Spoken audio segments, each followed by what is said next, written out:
देखिए, हमने अभी जो वीडियो बना कर हम दिखा रहे हैं ब्लैक बोर्ड पर, ये पिछला वीडियो जो प्रिज्म था, प्रिज्म के ऊपर उसी के आगे शेष भाग है। आप इसको देखिए और अच्छे ढंग से समझिए और कापी पेन निकाल के बैठिए और जो हमने ब्लैक बोर्ड पर लिख रखा है उसको आप उतार दीजिए पहले, उस फिर हम आपको समझाएं क्या चीज़ है। समझ लीजिए, साथ में लिखते हुए जाइए, ठीक है। प्रिज्म, जो प्रिज्म का वीडियो दिखाया था, प्रिज्म के बारे में हम आपको पहले कुछ न्यूमेरिकल्स लगा चुके हैं। उसके आगे क्या है, अब इसमें देखिए एंगल ऑफ डेविएशन। ये एंगल ऑफ डेविएशन किस पर डिपेंड करता है, मतलब एंगल ऑफ डेविएशन क्या चीज़ होती है, ये किस पर डिपेंड करता है। Angle of deviation factor on which angle of deviation depend, मतलब एंगल ऑफ डेविएशन जो है वो किस के ऊपर डिपेंड करता है। पहले प्रिज्म का जो RI, refractive index of prism, refraction index of prism, मतलब म्यूपी इज ग्रेटर देन, अगर म्यूपी ज़्यादा है, मतलब म्यू ज़्यादा है, RI ज़्यादा है तो क्या होगा, ये डेल्टा मतलब एंगल ऑफ डेविएशन भी ज़्यादा होगा। अगर म्यू ज़्यादा है तो एंगल ऑफ डेविएशन ज़्यादा होगा। अगर प्रिज्म का एंगल A बड़ा है तो उसका एंगल ऑफ डेविएशन भी बड़ा होगा, और वेव लेंथ अगर बड़ी है तो एंगल ऑफ डेविएशन छोटा होगा। जैसे BIBG/OR में बायलॉट की वेव लेंथ कम होती है तो वहाँ उसका एंगल ऑफ डेविएशन बड़ा होगा, और रेड R की कम होती है वेवलेंथ, R की वेवलेंथ ज़्यादा होती है तो इसमें डेल्टा का मान अधिक होगा रेड में। आप देखिए किस तरीके से लिखा है, आप उसको उतार दीजिएगा।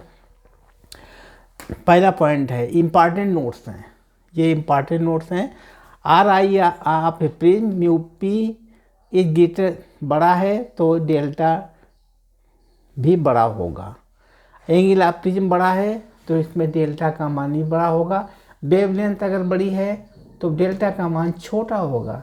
जैसे BIBG/R की B की वेवलेंथ छोटी है तो उसमें डेल्टा का मान बड़ा होगा, और रेड की वेवलेंथ ज़्यादा होती है तो उसमें डेल्टा का मान छोटा होगा। ठीक है, ये सब बता चुके हैं। Angle of incident I, angle of incidence I क्या होता है, इम्पॉर्टेंट नोट याद कर लीजिए। I एंड डेल्टा में हमने कर्व खींचा है, I एंड डेल्टा में, क्योंकि ये डेल्टा ऊपर है ये I है, मतलब इंसिडेंस रे ये I है, incidence angle, angle of incidence I है, ये एंगल ऑफ डाइवेशन डेल्टा ये ऊपर खींचा गया है। अब ये कर्व बना हुआ है तो कर्व कैसा है, एंगल ऑफ डेविएशन डेल्टा, ये डेल्टा है, इज मिनिमम कहाँ पर होगा, minimum at point P, at point this. Minimum कब होगा, for the only 1/2 of angle of incident I बराबर E। यहाँ पर I बराबर E का मान बराबर होगा, इस जगह पर I और E का मान बराबर। आपको पिछले वीडियो में समझा चुके थे I क्या होता है। I होता है incident angle, incidence angle, angle of incidence is called I, और E क्या है, जो लास्ट में इस रिफ्लेक्शन में बनता है एंगल, वो E कहलाता है। That is the same thing, I inter करता है और E बाहर निकलता है प्रिज्म के बाहर। तो वहाँ पर अगर मिनिमम डेल्टा मिनिमम है तो यहाँ पर I और E का मान बराबर होता है। ठीक है, ये देखो लिख दिया, I का मान R1 R2 बराबर होता है। जैसे प्रिज्म है इसमें R1 R2 का मान बराबर होगा, ये प्रिज्म है, इंसिडेंट यहाँ पे यहाँ गई रे, इधर चली गई रे, ये इसका नॉर्मल है, ये इसका नॉर्मल है, ये इसका इधर बढ़ा दिया डेल्टा, ये डेल्टा हो गया, ये आपका डेल्टा हो गया। यहाँ पर I है और यहाँ पर E है। ठीक है, ये है R1 और ये हमारा R2 है। ठीक है, आप जानते हैं पहले हम तमाम सवाल लगा चुके हैं इसके ऊपर। फॉर ईच डेल्टा, मतलब यहाँ देखिए हर डेल्टा में स्केप्ट डेल्टा मिनिमम को छोड़ करके सभी डेल्टा में दो वैल्यू होती हैं, आई और ई। दो वैल्यू आई और ई। ये आई, जैसे मान लीजिए यहाँ पर डेल्टा, मान लीजिए यहाँ पर डेल्टा लिया तो यहाँ पर देखिए एक वैल्यू आई हो गई, दूसरी वैल्यू यहाँ पर ई होगी। ये डिस्टेंस एक्स हो गया, ये डिस्टेंस वाई हो गया। ठीक है। For each delta external except delta minimum there are two values of I. This is not a parabola. ये जो है पैराबोलिक नहीं है, पैराबोला नहीं है। इस तरीके से आई खड़ी, इस तरीके से देखिए ये यहाँ पर x2, अगर हम देखे जाए इसकी यहाँ से देखा जाए तो यहाँ पर ये x2 का मान बड़ा होगा, x1 छोटा होगा, यानी x2 is greater then x1। आप ये ध्यान रखिए, x2 का मान बड़ा होगा, x1 मान छोटा होगा। इस ग्राफ को उतार लीजिए, पूरी थ्योरी जो लिखी है इसको आप उतार लीजिए, फिर समझिए, अच्छी तरीके से समझ में आ जाएगा। ठीक है। अभी हम बिगाड़ने जा रहे हैं, तब तक इसको आप अपनी कॉपी में कॉपी कर लीजिए।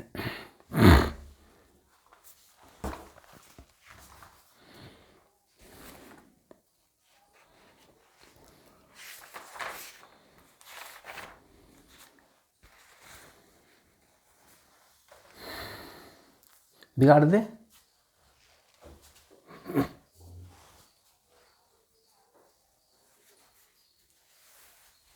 उतार लीजिए, बहुत इंपॉर्टेंट है। Factor on which angle of deviation depend delta. First है, फर्स्ट सेकंड, दो रीजन, दो हमने इंपॉर्टेंट नोट लिखे हैं, फर्स्ट और सेकंड। फर्स्ट क्या, r i of prism mu p is greater than is equal to delta भी ग्रेटर देन होगा। ठीक। एंगल ऑफ प्रिज्म का ए बड़ा है तो डेल्टा ही बड़ा होगा। वेवलेंथ अगर छोटी है तो अगर वेवलेंथ बड़ी है तो डेल्टा छोटा होगा। यहाँ पर अगर म्यू बड़ा है तो डेल्टा बड़ा होगा, ए बड़ा है तो डेल्टा बड़ा होगा।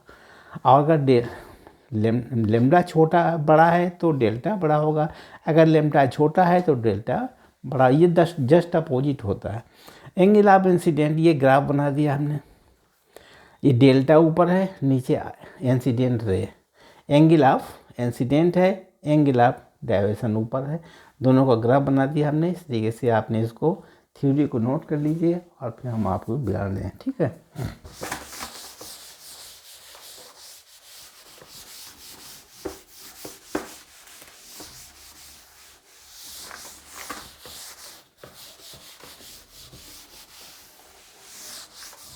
अब देखिए, इसके बाद में हम एक छोटा सा न्यूमेरिकल है, इसको हम आपको दिखाना चाहते हैं। छोटा सा न्यूमेरिकल है, उसको देख लीजिए।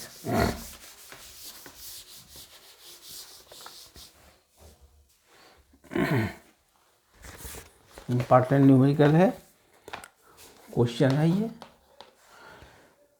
For particular prism, for particular prism at i बराबर 32 डिग्री, एट इंसिडेंट रे कितनी है, 32 डिग्री। अब डेल्टा इज मिनिमम, डेल्टा कैसा है, मिनिमम है, मिनिमम 32 पर डेल्टा कितना है, मिनिमम है। फॉर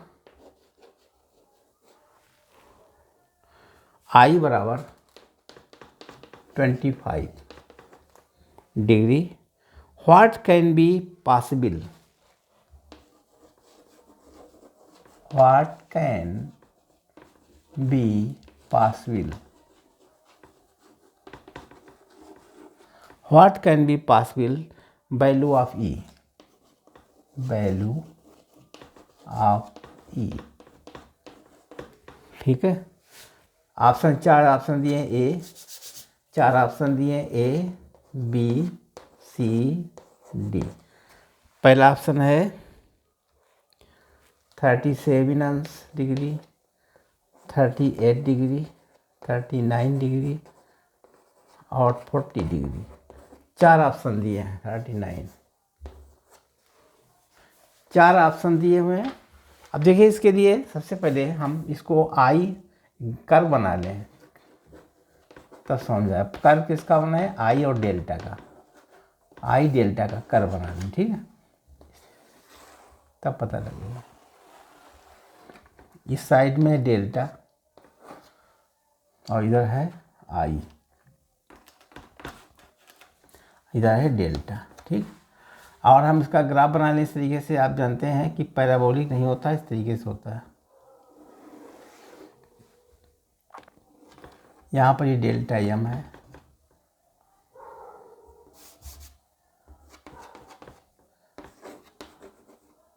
ठीक, मिनिमम डेल्टा है, और यहाँ पर आई बराबर ई हो जाता है। ई कितना है यहाँ से, इस यहाँ की वैल्यू है, यहाँ की वैल्यू कितनी है? 32, यहाँ कितनी है? 32। फॉर द आई बराबर 25 पता भी है, 32 इसके मिनिमम कितना है? 32 है, ठीक। और यहाँ पर for particular prism at i बराबर 32, इस पे इसके ऊपर 32 पर लेमडा कितना है? मिनिमम है। देखिए 32 पर लेमडा कितना? मिनिमम हो गया। अब वो 25 पूछना कितना होगा? 25 पर क्या होगा? 25 मान लीजिए यहाँ पर आया, ये 25 आई का 25, इसमें दो वैल्यू हो जाएंगे। यहाँ देखिए जब हम यहाँ पर लेमडा निकालेंगे यहाँ से, तो इसमें दो वैल्यू हो जाएंगे। देखिए जब इसको आगे बढ़ाएंगे तो यहाँ से भी एक बनेगा ये, तो यहाँ पर ई मान लीजिए इसको। अब वो ई की वैल्यू पूछ रहा है कितनी होगी, मुख्य बात है ये। यहाँ देखिए 32 है, 25 है, यहाँ पर 25 है, तो ई की वैल्यू पूछ रहा कितना होगा? डेल्टा एम पर है 32। अब आप जानते हैं कि इसके दो पार्ट हो गए, यहाँ इसको हम x1 मान लें और इसको यहाँ से x2 मान लें, ठीक। अब चूंकि x2 बड़ा है x1 से, x2 is greater then x1 से, और x1 की वैल्यू कितनी है? यहाँ से x1 वैल्यू है 25, यानी x2 इज ग्रेटर देन कितनी दूरी पर है? 32 से 7 की दूरी पर है, 7 डिग्री पर। यहाँ पर कितना? 25 और 7 32 होते हैं, यानी 32 से 25 कितना है? 7 की दूरी पर है। अब तो यहाँ से इसकी दूरी क्या होगी? अब आप जानते हो कि x1 बड़ा है, x2 बड़ा है x1 से, तो यहाँ पर 25 है, यानी 7 ज़्यादा है, तो यह 7 से ऊपर होगा। तो 7 से ऊपर कितना हो जाएगा? ये 32 और 7 39 नहीं होगा, 39 नहीं होगा, 39 नहीं हो सकता है, 39 यानी 38 भी नहीं होगा और 37 भी नहीं होगा, ठीक। 40 होगा, 40 सही। यहाँ पे इसकी दूरी कितनी होगी? 40, यहाँ पर 40 पर होगा ई का मान, यही ई का मान आंसर। ये कुछ टेक्निकल क्वेश्चन है, कोई ज़्यादा कठिन नहीं है, 40 होगा, 40 वाला सही हुआ, ठीक है। ये हमने न्यूमेरिकल लगा दिया, इसको लगा लीजिए अपनी कॉपी पर। अब देखिए हम प्रिज्म का रिफ्रैक्टिंग इंडेक्स ज्ञात करेंगे, म्यू का मान। बिगाड़ दें,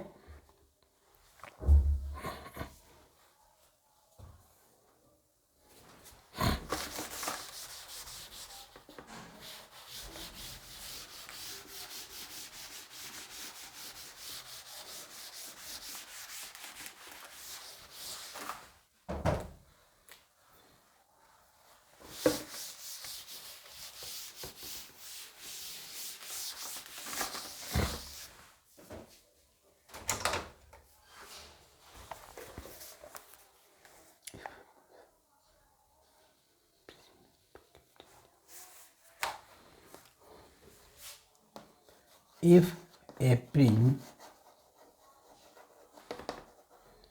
kept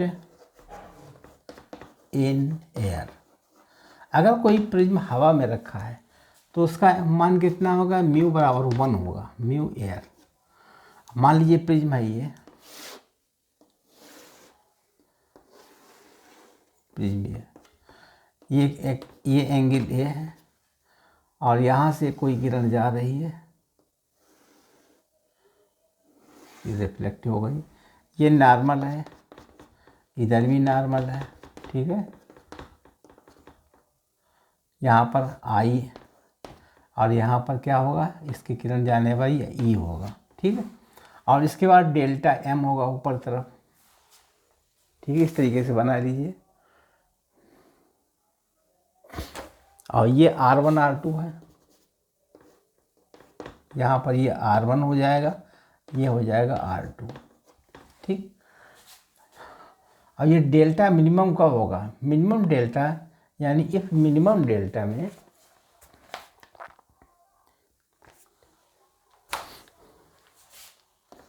at the minimum deviation, at the minimum angle of deviation, angle of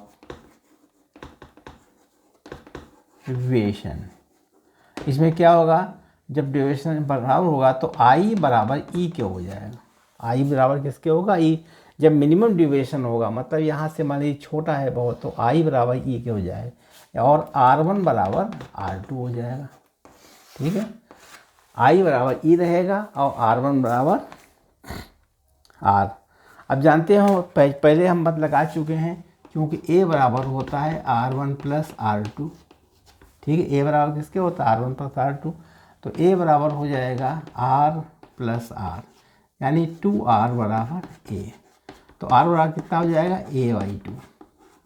ठीक है, मिनिमम डेविएशन में R1 R2 बराबर होते हैं, तो दोनों को जोड़ करके हमने R का मान निकाल लिया है बाई 2। अब स्नेल का नियम इसमें लगा दीजिए, स्नेल्स लॉ। अब इसके बाद डेल्टा भी निकाल सकते हैं, इतना बिगाड़ते हैं। अब पिछले सवालों में हम डेल्टा निकाल चुके थे। डेल्टा बराबर होता है आई प्लस ई माइनस ए। ठीक, तो डेल्टा निकाल दीजिए। आई दोनों की बराबर है ई आई, तो ये भी आई हो जाएगा, माइनस ए का मान कितना है? R/2, यानी ए रख दीजिए अभी। तो डेल्टा बराबर हो जाएगा 2i माइनस ए। इससे आई का मान निकाल लीजिए। ये तो आर का मान निकाल दिया, हमें ज़रूरत पड़ती है आई की, तो आई निकाल लीजिए। तो 2i बराबर हो जाएगा डेल्टा प्लस ए, यानी डेल्टा मिनिमम है ये, यहाँ पर डेल्टा मिनिमम। हाँ, 2i बराबर, तो i बराबर किसके हो जाएगा? डेल्टा m प्लस ए अपान 2, ये i का मान हो गया। ठीक है, ये हमारा r का मान हो गया, ये i का मान हो गया। ठीक है, बिगाड़ दें इसको। हमें ज़रूरत पड़ती थी i और r की, फिर सूत्र कौन सा लगेगा? स्नेल का नियम लगा दीजिए, स्नेल्स लॉ। स्नेल्स लॉ क्या है?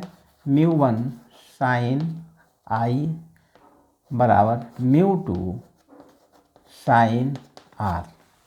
ठीक, r का मान मालूम है और i का मान मालूम। μ1 1 है, यानी इसका μa बराबर 1 है और इसका μp है। ठीक, इसी का हमें वर्तनांक निकालना है। तो μp, μa का मान 1 है, 1 इंटू, ठीक है, 1 into sine i, sine i बराबर μ2 साइन r। चलिए आगे बिगाड़ दें, फिर दोबारा लिखेंगे यहाँ पर स्नेल का नियम। इधर बिगाड़ दें, यहाँ नोट कर लीजिए।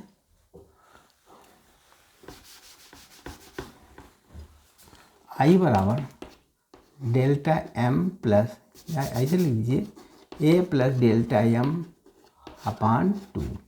आर बराबर किसका है? A/2। इस दोनों का मान हम किस में रख देंगे? स्नेल के नियम में रख देंगे। ठीक है, स्नेल का नियम क्या कहलाता है?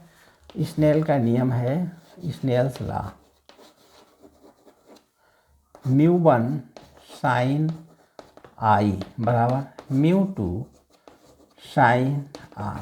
ठीक, अब μ1 एयर है, तो ये तो हो जाएगा साइन i बराबर μ2 साइन r। इसी का मान निकालना, तो μ2 बराबर हो जाएगा साइन i बटे साइन r। ठीक, ठीक है, अब i और r का मान रख दीजिए, बस निकल आएगा μ2 बराबर तो साइन i का मान कितना है? a plus delta m upon 2 upon sign r का मान कितना है? Sign a/2। ये आया हमारा, यही आंसर हो गया। ठीक, प्रूव कर दिया हमने। ये हमारा प्रिज्म का अपवर्तनांक, प्रिज्म का रिफ्रैक्शन इंडेक्स हो गया sine A plus delta M upon 2 sine A by. Delta M मतलब डेल्टा मिनिमम डेल्टा। ठीक, देखिए हमने इसको समझा दिया है, एक बार इसको रिपीट भी करते हैं जिससे और आप अच्छी तरीके से समझ जाएंगे। ठीक है,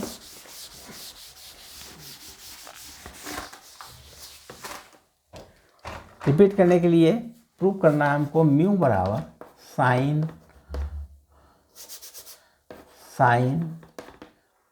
A plus delta M upon 2 upon sine A by 2, ये प्रूव करना है। इसके लिए हम इसके लिए हम ये बना लें इस तरीके से। देखिए ये प्रिज्म है, ये कोण ए है, यहाँ से कोई किरण गई जो परावर्तित होकर इधर आई, फिर से रिफ्लेक्टेड हो गई, और ये इसका नॉर्मल है, ये इधर नॉर्मल इधर नॉर्मल, तो ये हो गया आई एंगल, ये आई है, ये रिफ्लेक्टिव हो इधर आई, ये कहलाता है आर, ये ई कहलाता है ई। और यहाँ पर ये R1 है, यहाँ पर ये R2 है। यहाँ लिखिए for delta M, minimum delta के लिए क्या होगा, आई बराबर हो जाएगा ई के, और R1 बराबर R2, ये पीछे बता चुके हैं मिनिमम डेल्टा में। तो क्योंकि डेल्टा ज्ञात करने के लिए क्या लिखते थे, आई प्लस ई माइनस ए लिखते थे, तो डेल्टा बराबर हो जाएगा आई कितना है, आई है, ई भी आई हो गया, क्योंकि आई बराबर ई होता है, तो यहाँ पर आई लिख दीजिए माइनस ए, तो डेल्टा बराबर हो गया 2i माइनस ए, तो 2i बराबर ए प्लस डेल्टा एम। यहाँ पर डेल्टा एम बन जाएगा, मिनिमम डेल्टा है ना इसलिए डेल्टा एम, यानी आई बराबर हो जाएगा ए प्लस डेल्टा मिनिमम अपान 2, ये मान एक आई के निकला। ठीक, अब इसके बाद दूसरा मान निकाल लेंगे हम। ए का मान क्या निकलेगा, मिनिमम डेल्टा के लिए ए बराबर होता है R1 प्लस R2, तो ए बराबर हो जाएगा R1 प्लस, दोनों के मान बराबर होते हैं RR, तो 2R बराबर ए हो गया, तो R बराबर किसके हो गया, ए बाई 2। पुनः हम इसको सॉल्व करने जा रहे हैं। ठीक है, अब स्नेल का नियम लगा दीजिए, इसमें स्नेल का नियम दिया, ये म्यू ए है, म्यू ए का मान 1 होता है, इसका म्यू है म्यू पी। ठीक, इसमें स्नेल का नियम लगा देंगे। ठीक, अब स्नेल के नियम के अनुसार, Snell's law, mu A sign i बराबर म्यू पी साइन आर। पुनः देखो हम समझा रहे हैं। ठीक है, साइन आई बराबर mu p sine r, mu p बराबर sine i upon sine r. ठीक, तो म्यू पी बराबर हो जाएगा साइन आई का मान क्या है, A plus delta M, A plus delta M upon 2, और साइन आर का मान है sine A by 2, sine A by 2। ये देखिए हमने प्रिज्म, यही हमारा आंसर, और प्रूव कर दिया हमने। ठीक है, आप देखिए इसको उतार लीजिए अच्छे ढंग से, फिर हम आपको अगला वीडियो बताएंगे कल।